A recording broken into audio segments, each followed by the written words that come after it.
il n'a pas pris de pincettes. Christophe Dugarry, ancien champion du monde, désormais consultant vedette sur RMC, a littéralement démoli le Real Madrid ce lundi, quelques heures après la défaite des Merengues face au FC Barcelone, 2-3. Mais au-delà du simple résultat, c'est l'attitude du club madrilène qui a profondément essayuré l'ancien attaquant français. Dans une intervention sans filtre, Dugarry a dénoncé ce qu'il considère être une dérive grave, une trahison des valeurs fondamentales du football. À travers ces mots, c'est une accusation en règle, un acte d'accusation contre l'institution Real Madrid, accusé de piétiner l'esprit sportif et de donner un signal dévastateur à tout le football amateur. Voici le récit d'un coup de tonnerre médiatique qui pourrait laisser des traces. Chapitre 1, un club légendaire qui oublie ses responsabilités. Pour Dugarry, la gravité de la situation est claire. Un club aussi mythique, aussi titré, aussi scruté que le Real Madrid, n'a pas le droit à l'erreur morale. Selon lui, la responsabilité d'exemplarité du Real n'est pas négociable. Et ce devoir sacré a été, dans ce classico électrique, ouvertement trahi. Où est passé le devoir d'exemplarité que doit porter le club le plus titré au monde? Pour Dugarry, le message envoyé à travers les comportements madrilènes est catastrophique. En s'adonnant à des manœuvres de pression, à des attaques publiques contre l'arbitrage avant même le coup d'envoi, en orchestrant une atmosphère délétère, le Real Madrid aurait envoyé une onde de choc négative à travers toute la pyramide du football. Le message envoyé est dévastateur pour le football amateur. C'est à pleurer.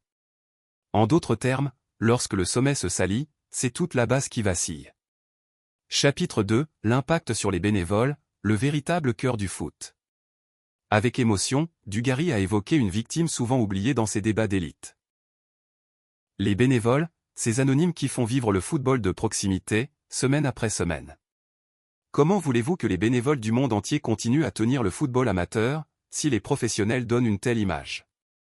Pour lui, l'attitude du Real Madrid constitue une trahison envers ceux qui, loin des projecteurs, se battent chaque week-end pour organiser des matchs de jeunes, entretenir des terrains, former des arbitres, et préserver l'essence du jeu. Il insiste, si les clubs professionnels foulent aux pieds les valeurs de respect, d'humilité et d'honneur, ce sont ces bénévoles qui, écœurés, abandonneront les terrains. Et alors, c'est tout l'édifice du football qui pourrait s'effondrer. Chapitre 3, un appel aux sanctions exemplaires. Face à cette situation qu'il juge dramatique, Dugarry n'hésite pas à réclamer des mesures fortes. Il faut que les instances sanctionnent très lourdement le Real Madrid.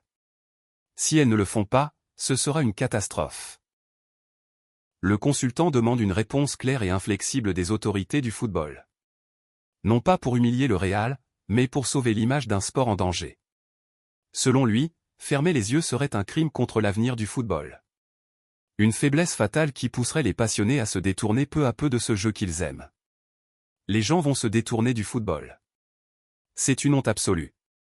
Chapitre 4, des méthodes indignes, des mots durs. Le ton monte encore d'un cran lorsque Christophe Dugarry décrit les méthodes employées par le Real avant le match contre Barcelone. J'ai été choqué des coups de pression, de la calomnie, de la mauvaise foi. Selon lui, ce que les dirigeants madrilènes ont fait en amont de la rencontre, notamment en lançant des accusations publiques contre l'arbitrage et en créant une atmosphère de soupçon, relève de méthodes à la limite du supportable. Ce qu'ont fait les dirigeants avant le match est à la limite des méthodes de voyous, de mafieux. Les mots sont choisis avec soin, mais ils sont lourds de sens. Dans la bouche d'un champion du monde français, réputé pour son franc-parler mais aussi pour son amour du jeu, ces accusations prennent un poids tout particulier. Chapitre 5, le Real Madrid, un mythe qui s'effondre? Enfin, Dugarry pose un constat terrible. À ses yeux, le Real Madrid, ce club mythique qui faisait rêver des générations entières, est en train de perdre son âme. Ils ont sciemment sali et piétiné l'image du foot. Le Real a touché le fond et beaucoup de gens vont se détourner de ce club. Ce n'est pas simplement une crise sportive que traverse le Real, mais une crise existentielle. L'image d'un club conquérant mais noble, d'un géant au service du jeu, est gravement écornée. Et Dugarry, visiblement bouleversé, ne cache pas son immense tristesse. Je suis choqué de ce que ce grand club est devenu. Conclusion. Le Real Madrid est aujourd'hui à la croisée des chemins. Au-delà des résultats, au-delà des trophées, c'est son identité même qui est interrogée. Peut-il redresser son image? Revenir à ses valeurs? Redevenir un modèle, et non un repoussoir? La question est posée. Et si même ses plus fervents admirateurs d'hier commencent à détourner les yeux, alors il y a, peut-être, véritablement urgence. À vous, passionnés de football, de juger.